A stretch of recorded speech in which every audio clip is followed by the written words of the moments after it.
Hello viewer, welcome back to our channel maths zone with PP. मैं संजीव कुमार आज आपको class 12 की इतिहास की चैप्टर 1 जो ईंट बनके तथा अस्थियां हड़प्पा सभ्यता है उसकी आज डिटेल जानकारी देता हूं। तो आइए स्टार्ट होते हैं अब।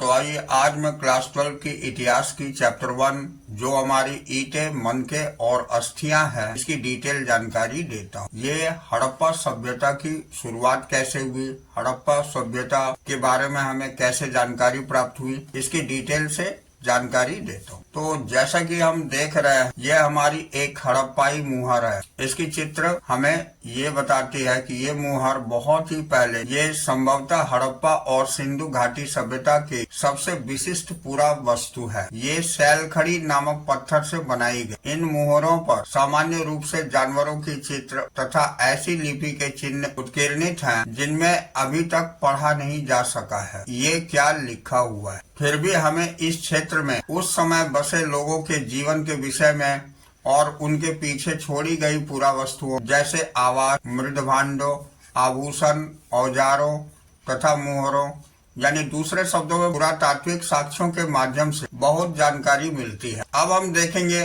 कि हड़प्पा सभ्यता के विषय में क्या और कैसे जानते हैं, ये अन्वेषण करेंगे। पुरातात्विक साक्ष्यों की व्याख्या कैसे की जाती है और इन व्याख्या में कैसे कभी कभी बदलाव आ जाता है।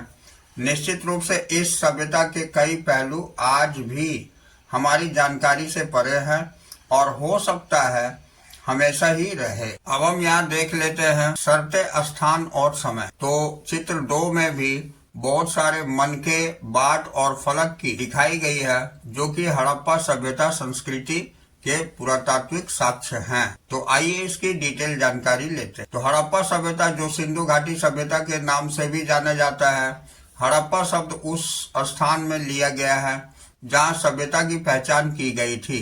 सभ्यता का कुल समय लगभग 6000 ईसा पूर्व से 1300 ईसा पूर्व तक है। प्रारंभिक चरण जिसमें 6000 से 2600 ईसा पूर्व तक ये प्रारंभिक हड़प्पा कहा जाता है। ये सभ्यता का एक प्रारंभिक चरण है। सभ्यता का शहरी चरण जिसे परिपक्व हड़प्पा बोला जाता है, ये 2600 ईसा पूर्व से 1900 ईसा पूर्व तक कहा जाता है जो कि सबसे समृद्ध चरण है। सभ्यता का पतन 1900 ईसा पूर्व के आसपास शुरू होता है और ये 1900 ईसा पूर्व से 1300 ईसा पूर्व तक के पतन के चरण को उत्तर हड़प्पा कहा जाता है। तो इस तरह हड़प्पा संस्कृति को 3 भागों में बांटा गया। प्राथमिक चरण जिसे प्रारंभिक हड़प्पा कहा जाता है और उसके बाद ये दूसरी चरण ये परिपक्व हड़प्पा कहा जाता है और तीसरी चरण जो कि उत्तर हड़प्पा कहा जाता है। और इसकी टाइमिंग भी हमें ध्यान में रखनी है, ये इम्पोर्टेंट है। ये सारे क्वेश्चन के अंतर्गत short type question, very short type, objective type question में ये पूछे जा सकते हैं। अब आइए आगे जानकारी लेते हैं। तो विशिष्ट हड़प्पा मिट्टी के बर्तन, ईंट यानी पकी और कच्ची और अन्य वस्तुएं जैसे मुहरे, बाट, मोती, तांबे और कांच की वस्तुएं, विभिन्न प्रकार के टेराकोटा वस्तुएं हड़प्पा क्षेत्र के अलावा अफगानिस्तान, बलूचिस्तान, सिंध और पाकिस्तान के पंजाब प्रांतों में पाई जाती है। इसके अलावा जम्मू, पंजाब और हरियाणा, राजस्थान, उत्तर प्रदेश, पश्चिमी भाग जैसे गुजरात और महाराष्ट्र में भी इसके साक्ष्य प्राप्त हुए हैं। अब हम इसका स्टार्टिंग से पॉइंट देखते हैं। तो इसमें पहली पॉइंट है हमारी आरंभ, यानी हड़प्पा सभ्यता की आरंभ कैसे हुई। तो इस क्षेत्र में विकसित हड़प्पा से पहले भी कई संस्कृतियां अस्तित्व में थी। ये संस्कृतियां अपनी विशिष्ट मृदभांड शैली से संबद्ध थी और इसके संदर्भ में हमें कृषि, पशुपालन और शिल्पकारी के साक्ष्य भी मिलते हैं। बस्तियां आमतौर पर छोटी होती थी और बड़े आकार की संरचनाएं लगभग न के बराबर थी। हाल के पुरातात्विक साक्ष्य 7000 ईसा पूर्व के शुरुआती कृषक समुदायों से हड़प्पा संस्कृति के उद्भव का संकेत देते हैं। ये शहरी चरण जिसे परिपक्व चरण कहा जाता है, प्रारंभिक हड़प्पा चरण में क्रमिक परिवर्तन और आंतरिक विकास का परिणाम था। तो ऐसे इसकी प्रारंभ हुई। अब हम निर्वाह और तरीके देख लेते हैं। तो हमारी दूसरी पॉइंट है निर्वाह के तरीके। तो आपने मानचित्रों 1-2 में देखा कि विकसित हड़प्पा संस्कृति कुछ ऐसे स्थानों पर पनपी जहां पहले आरंभिक हड़प्पा संस्कृतियां अस्तित्व में थी। तो इन संस्कृतियों में कई तत्व जिसमें निर्वाह के तरीके शामिल हैं समान थे। जैसे हड़प्पा संस्कृति के निवासी कई प्रकार के पेड़ पौधे से प्राप्त उत्पाद और जानवरों जैसे मछली भी शामिल है, इससे भोजन करते थे। और जले अनाज के दाने और बीजों के खोज से पुरातत्वविद आरंभिक संबंधी आदतों के विषय में जानकारी प्राप्त करने में सफल हो पाए हैं। इसके अध्ययन पूरा वनस्पतिज्ञ करते हैं जो प्राचीन वनस्पति के अध्ययन के विशेषज्ञ होते हैं। अब हड़प्पा स्थलों में मिले अनाज के दाने जैसे गेहूं, जौ, दाल, सफेद चना तथा तिल शामिल है। बाजरे के दाने गुजरात के स्थानों पर प्राप्त हुए हैं। चावल के दाने अपेक्षाकृत कम पाए गए हैं।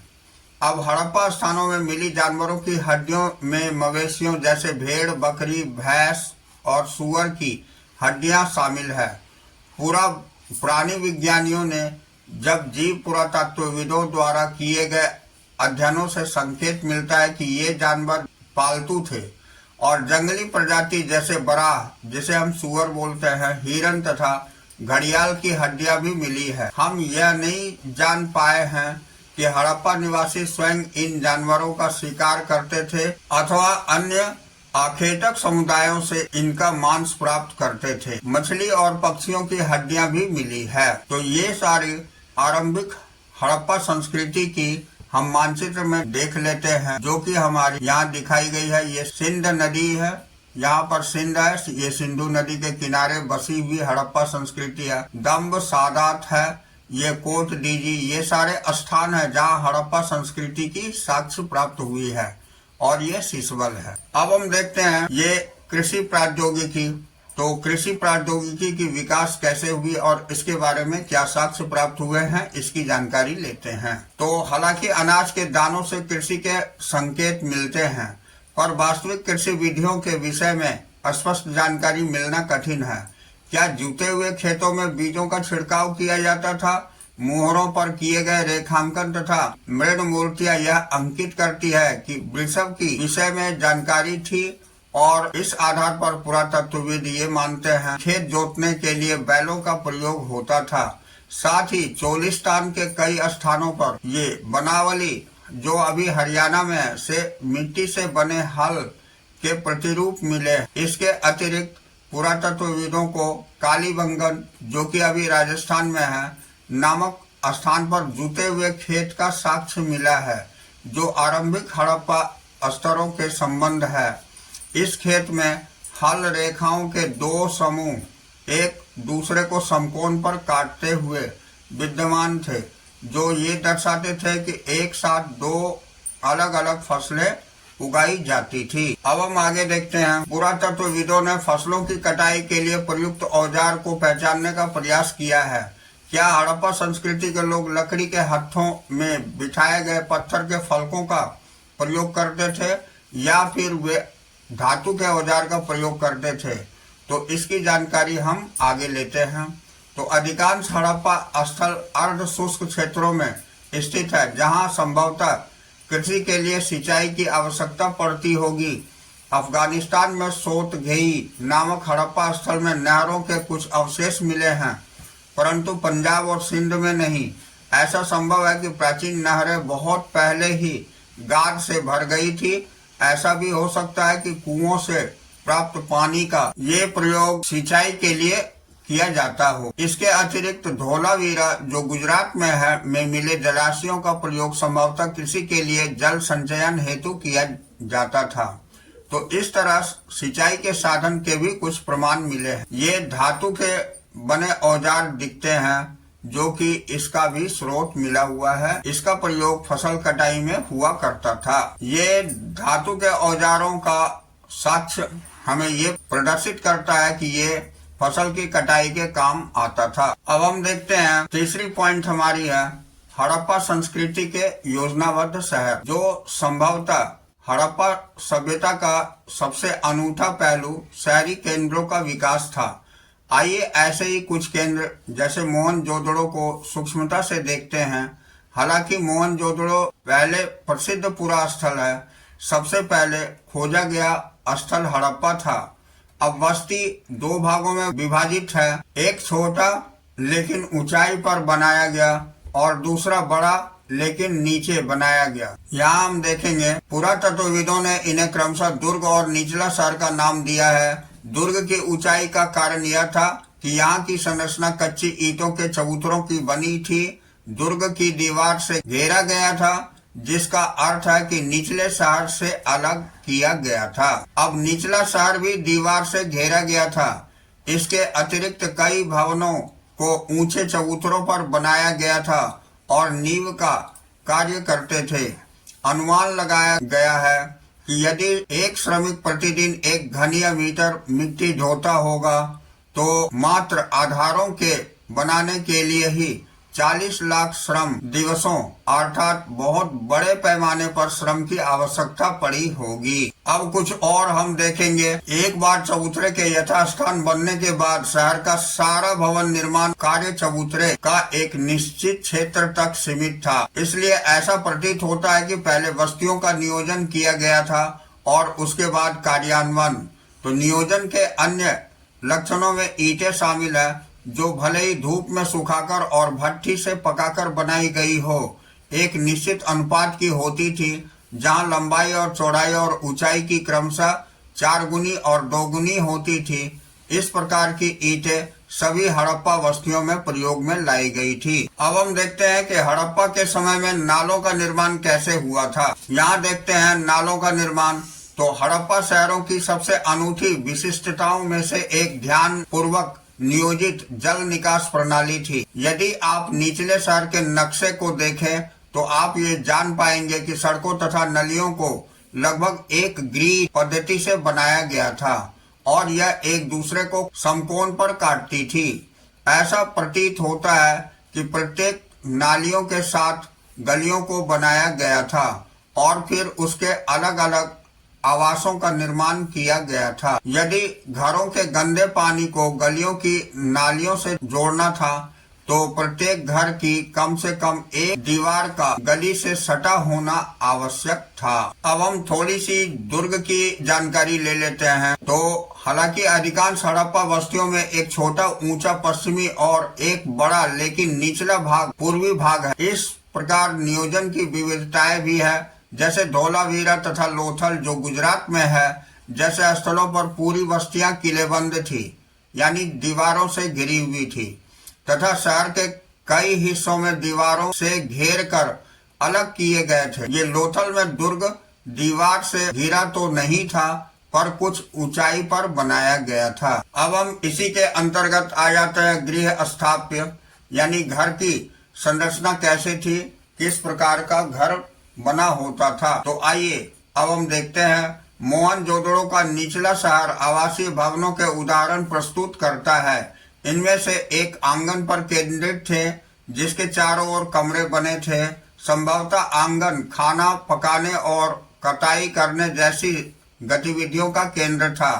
खास तौर पर गर्म और शुष्क मौसम में यहाँ का एक अन्य रोचक पहलू लोगों द्वारा अपनी एकांतता को दिया जाने वाला महत्व था। भूमि तल पर बनी दीवारों में खिड़कियां नहीं है। इसके अतिरिक्त मुख्य द्वार से आरंभिक आंतरिक भाग और आंगन का सीधा अवलोकन नहीं होता है। हर घर का ईंटों का फर्श से बना अपना एक स्नान घर होता था, जिसमें नालियां दीवार के माध्यम से सड़क की नालियों से जोड़ी हुई थी। कई घरों में दूसरे तल पर छत पर जाने हेतु बनाई गई सीढ़ियों के अवशेष मिले हैं। तो कई आवासों में कुएं थे, जो अधिकांशतः एक ऐसे कक्ष में बनाए गए थे जिनसे बाहर से आया जा सकता था और जिनका प्रयोग संभवतः राहगीरों द्वारा किया जाता था। विद्वानों ने अनुमान लगाया है कि मोहनजोदड़ो में कुएं की कुल संख्या लगभग 700 थी। यहाँ देखिए, ये तस्वीर में स्पष्ट दिखाई गई है। इस तरह की घर की बनावट दिखाई गई है मोहनजोदड़ो के समय की, जो कि हमें इसके साक्ष्य प्राप्त हुए हैं। अब हम आइए अब दुर्ग की जानकारी लेते हैं। तो दुर्ग पर ऐसे ऐसी संरचनाओं के साक्ष्य मिलते हैं जिसका प्रयोग संभवतः विशिष्ट सार्वजनिक प्रयोजनों के लिए किया जाता था।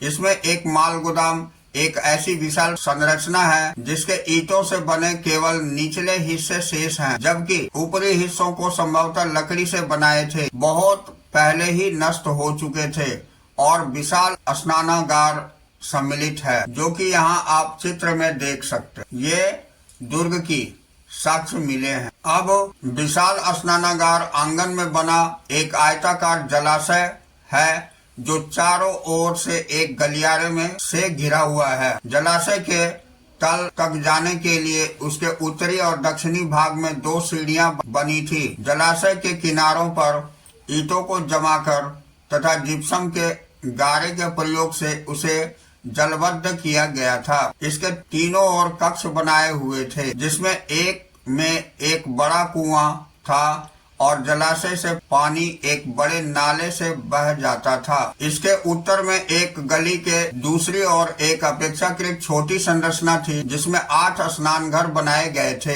एक गलियारे के दोनों ओर 4-4 स्नान घर बने थे। प्रत्येक स्नान घर से नालियां गलियारे के साथ साथ बने एक नाले से मिलती थी। इस संरचना का अनोखापन तथा दुर्ग क्षेत्र में कई विशिष्ट संरचनाओं के साथ इनके मिलने से इस बात का संकेत मिलता है कि इसका प्रयोग किसी प्रकार के विशेष अनुष्ठानिक स्नान के लिए किया जाता था। अब हम जानकारी लेते हैं सामाजिक भिन्नताओं का अवलोकन, जिसके अंतर्गत पहला है समाधान। तो पुरातत्वविद यह जानने के लिए क्या किसी संस्कृति विशेष में रहने वाले लोगों के बीच सामाजिक और आर्थिक भिन्नताएं थी, सामान्यतः कई विधियों का प्रयोग करते हैं। इन्हीं विधियों में से एक समाधानों का अध्ययन है। आप संभवतः मिस्र के विशाल पिरामिडों, जिसमें से कुछ हड़प्पा सभ्यता के समकालीन थे, से परिचित हैं। इनमें से कई पिरामिड राजकीय समाधान थे जहां बहुत बड़ी मात्रा में धन संपत्ति दफनाई गई थी। हड़प्पा स्थलों में मिले समाधानों का आमतौर पर मृतकों की गर्तों में दफनाया गया था। कभी कभी समाधान गर्त की बनावट एक दूसरे से भिन्न होती थी। कुछ स्थानों पर गर्त की समूहों पर ईंटों की चिकनाई की गई थी। क्या ये विविधताएं सामाजिक भिन्नताओं की ओर संकेत करती है? कहना कठिन है। अब हम देखते हैं कुछ कब्रों में मृत भांड और आभूषण मिले हैं जो संभवतः एक ऐसी मान्यता की ओर संकेत करते हैं जिसके अनुसार इन वस्तुओं का मृत्युपरांत प्रयोग किया जा सकता था। यानी पुरुषों और महिलाओं दोनों के समाधानों में आभूषण मिले हैं। 1980 के दशक के मध्य में हड़प्पा के कब्रिस्तान में हुए उत्खनन में एक पुरुष की खोपड़ी के साथ शंख के 3 छल्ले, जैस्पर, एक प्रकार का उपरत्न के मनके तथा सैकड़ों की संख्या में सूक्ष्म मनकों के साथ एक आभूषण मिला था।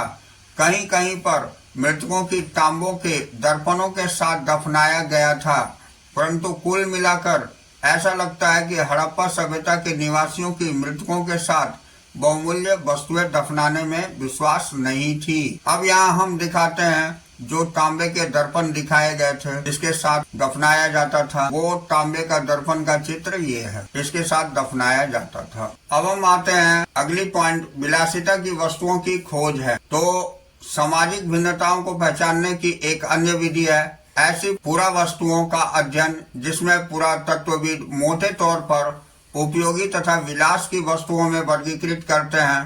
पहले वर्ग में रोजमर्रा के उपयोग की वस्तुएं सम्मिलित है, जिन्हें पत्थर और मिट्टी जैसे सामान्य पदार्थों से आसानी से बनाया जा सकता है। इसमें चक्कियां, मृदभांड, सुइयां, झावा आदि शामिल है। ये वस्तुएं सामान्य रूप से वस्तुओं में सर्वत्र पाई गई है। पुरातत्वविद उन वस्तुओं को कीमती मानते हैं जो दुर्लभ हो और महंगी, स्थानीय स्तर पर अनुपलब्ध पदार्थों में बहुत जटिल तकनीकों से बनी हो। इस प्रकार जैसे फ्यान्स, घिसी हुई रेत और बालू के रंग तथा चिपचिपे पदार्थ के मिश्रण को पकाकर बनाया गया पदार्थ के छोटे पात्र संभवतः कीमती माने जाते थे, क्योंकि इन्हें बनाना कठिन था। ये आपको फ्यान्स का चित्र है। स्थिति तब जटिल हो जाती है जब ऐसे रोजमर्रा के प्रयोग की वस्तुएं जैसे तकलियां जो फ्यान्स जैसे दुर्लभ वस्तु से बनी मिलती हैं। क्या हम इसका वर्गीकरण उपयोगी या विलास की वस्तुओं के रूप में करें। यदि हम ऐसी पुरातन वस्तुओं के वितरण का अध्ययन करें तो हम पाते हैं कि महंगे पदार्थों से बनी दुर्लभ बहुत सामान्यतः मोहनजोदड़ो और हड़प्पा जैसी बड़ी वस्तुओं में केंद्रित है और छोटी वस्तुओं में ये विरले ही मिलती है।